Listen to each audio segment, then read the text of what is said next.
Right. All right, everybody. I hope this is recording. Let me double check. Actually, I guess it's fine. It's all about tortilla consciousness. All right. Here we are on our, well, yes, we're drinking some tea from Starbucks, but I wanted to talk about tortillas and corn consciousness. So, Tortilla consciousness.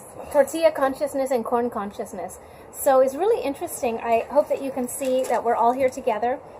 This is a wonderful day that we, Laura and Johnny and I, went out to San Rafael because I had a coaching session, and I said to myself, you know, this is the intro. Okay, so this is not about corn consciousness yet. So basically, I had this. I was going to go by myself to San Rafael, and then I thought, you know what? That's my old life. My old life would be, oh, I'm going to suffer through going alone. And, oh, I don't want to inconvenience anybody. And I have changed. I have progressed. And so I said, wait a minute. Actually, it was my husband, Felipe, that said, why don't you ask somebody to go with you? Latino, right? Like super, like always going to go in packs. And I'm like, yeah, I can be Latino too. I'm gonna call up my Latino girlfriend here. You can see, like, super Latina, and my Latino friend. And I'm gonna say, let's do this together. Let's go like a pack, right? So that's a really nice feeling. And so luckily, they were able to come on one day's notice. But anyway, Ándale, familia. Hey. So I want to talk about tortilla consciousness. So this is really interesting. Tortillas, I just love. Laura's laughing, but I'm gonna let's get down to that which is real. Okay, Satya, the yogic from the Patanjali's the 8 branches of yoga. Satya, that which is real. And let me tell you, this tortilla is the real thing right here. Okay, yes, I bought it at the grocery store. That's true. It's not made from the hands of my mother-in-law in Guatemala, but ahí voy. De eso voy a hablar.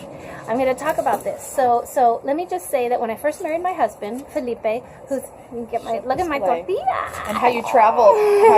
Yeah, this is my cloth from Solola, which I've had literally, I'm not joking you, for 24 years. No Tupperware. Yeah, no, everyone, no Tupperware. We just wrap our food. I love it. Just like they do in Japan, and then you take it and put it in your little bag and extra little mini. Yeah.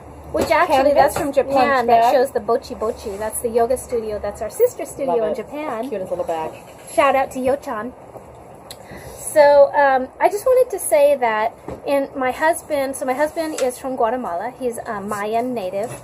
Which, what was the name of that movie he said that's coming out? Ishkanul, something like that.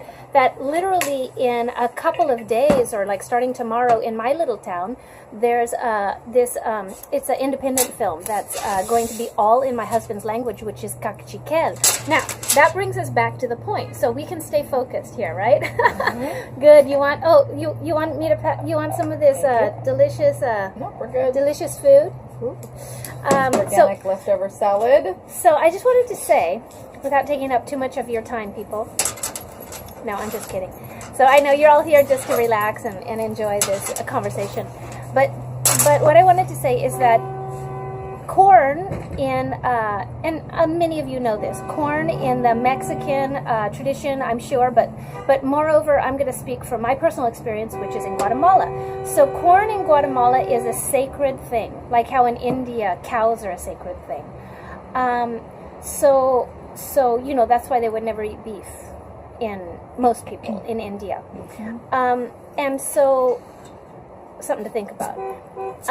So corn in Guatemala is considered sacred, and I'm going to tell you why.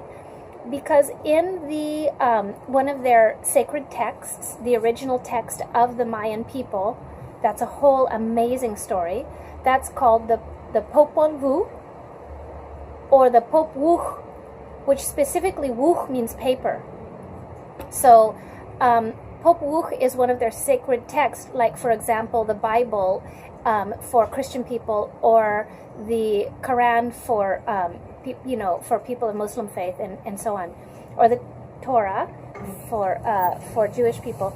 And so the so get this, that there's this book that not a lot of people know about, which is called the Popol Vuh. And you could look it up, Popol,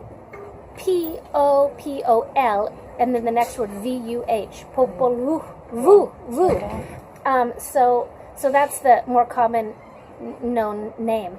And in that, it outlines how the Mayan people came from the corn.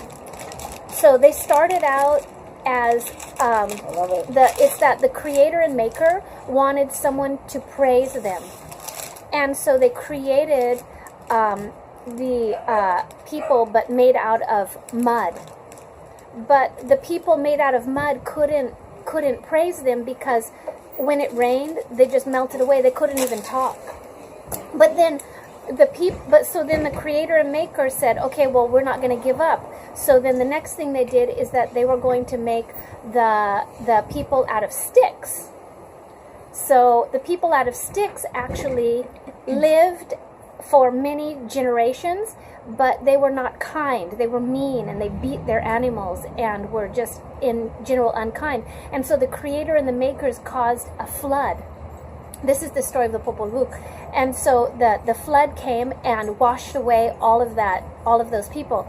And then the creator and maker then created the next race of people out of corn.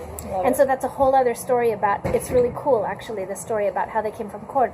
So I've actually been, when I first went to Guatemala in 1992, I remember riding on those, those rustic buses, and it's like bouncy, people like holding their chickens. And like the whole thing. And that I saw this one lady, and it touched me so deeply that I guess that somebody had a big sack of corn, because everybody will make their tortillas by hand down there. So they'll boil their corn with lime, which is the mineral lime that's white, and they call that nixtamal. And then they'll take that the boiled corn to the mill, the local mill, and then get that ground into masa or dough. And then they'll go home and literally, make the tortillas, which I learned how to make. That will be another fun video. And so so I saw this lady on this bus, and she's literally squatting down on the bus as the bus is driving, right? And she's in the aisle picking up literally piece by piece every kernel of corn that had spilled, that had dropped down there. And I'm thinking to myself, wow, this is for real. I had just gotten to Guatemala, and it was like a whole amazing experience.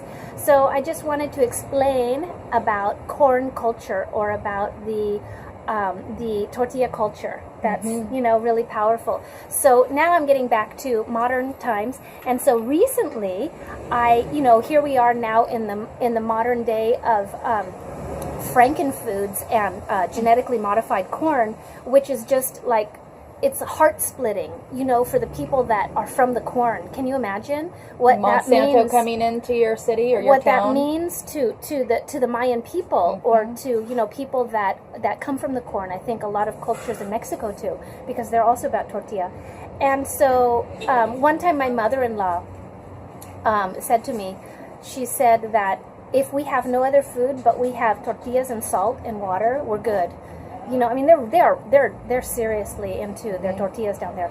And so what I wanted to say is that I've been following tortillas the whole time I've been married to my husband for 24 years. And so when I say following tortillas, I mean when I go to the grocery store, what kind of tortillas are for sale there, right? And so when we were first married back in 1992, 93, I would find tortillas that literally had 3 ingredients. They're corn tortillas, and they would be corn, lime, and water. And that was it. And then over the years I saw, all of a sudden now I can't find tortillas anymore that are not without dough conditioners and 15 ingredients. Yeah, it's too much. And so, but guess what? Recently, and this is why I'm posting this, because I want everybody to support this organic corn movement. Okay, that is the larger purpose of this post, so that y'all understand that's my grandma's from Texas. So, love it. So y'all understand the power of your dollars, right? And I talk about this in my upcoming book too, about how about food and our vote of, where we put our dollars. Yep. And so when you go to the store, because not everybody's growing their own corn and going to the, going to the local mill and making their masa and making their own tortillas, that we go to the store and we're going to buy our tortillas. Well, now you can, all of a sudden, I would say literally in the past, maybe like in the last 6 months even, I'm serious, some of the larger tortilla companies in our area, so we're in the Sacramento Valley in California, that they actually have lots of organic alternatives. And I saw a gentleman stocking the tortillas, and I just had like a 5-minute conversation with him, and I said, thank you. I thanked him. I said, tell your company, thank you. We are buying organic corn. So keep the corn pure. We're only buying organic corn. That's right. And to the best of your ability, we're not that strict, but we are going to do our best, right? So blessings on this meal. Matio Shahao, that they say in Cachiquel. And check out that movie. Ishkanul, I think it's called, IX. It's going to start with IX. Ishka, K-A, maybe N-O-L or N-U-L, I'm not sure. Anyways, message me or put a comment on this video if you have a question about that movie. And also, I'm going to post here, get this. It's an animated version of this story that I was telling you guys, the Popol Vuh, which was created by Patricia Amlin, who was a professor at UC Berkeley. I say was because she's older now, bless her, I met her, that she made this amazing animated video. And you know what I'm going to do? I'm going to post it somehow so everybody can link it in, or I'll put a link to it. How about that? On this video in the description or in the comments. And she basically did this animated version which tells the story of the Popol Vuh, and she had it translated into Spanish and into Quiche, I think. Not in my husband's tribe, the Cachiqueles, but into the Quiche, which is close to where his family lives in Guatemala. But hey, why? So that people of Guatemala could remember their culture. Dude, I'm gonna cry. So this is super, super deep.